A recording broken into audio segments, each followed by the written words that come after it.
demain vous partez, vous emmène au Chili, pays fantastique, merveilleux, incroyable, avec des habitants parfaits. Bon, c'est vrai, je m'emballe un petit peu, je suis chilien et parfois ça sort tout seul. Le Chili, c'est 4300 km du nord au sud.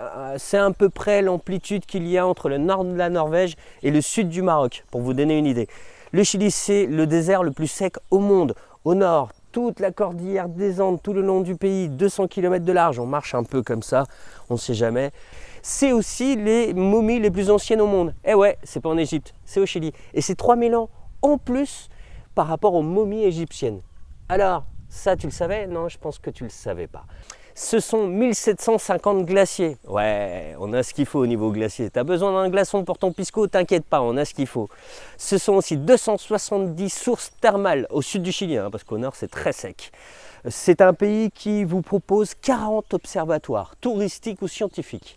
Qui dit mieux, Et pourquoi? Parce que c'est le ciel le plus limpide au monde. Quand j'étais gamin à Valle del Elqui, dans le nord, à 500 km au nord de Santiago, quand je m'ennuyais le soir pendant l'été, je m'allongeais sur mon jardin et je me plongeais dans la Voie lactée. C'est quelque chose d'incroyable à voir à tout prix. Le Chili, la porte d'entrée, c'est Santiago. Santiago, c'est la capitale. Vous arrivez à Santiago, vous pouvez visiter le nord, le sud, l'île de Pâques, l'île de Robinson.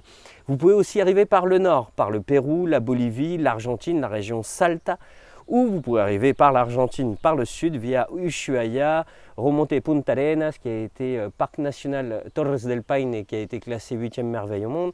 Vous remontez toute la Patagonie chilienne, vous arrivez au petit sud, la région des volcans, des lacs, des Andes, majestueux, Araucanía. Vous pouvez voir Chiloé, l'île magique avec toutes les légendes.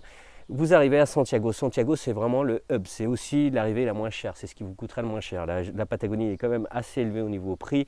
Au nord, beaucoup moins, puisque vous venez de Pérou, Bolivie, qui sont un peu moins chers que le Chili. Le Chili reste un pays quand même relativement cher. L'île de Pâques, c'est chilien aussi.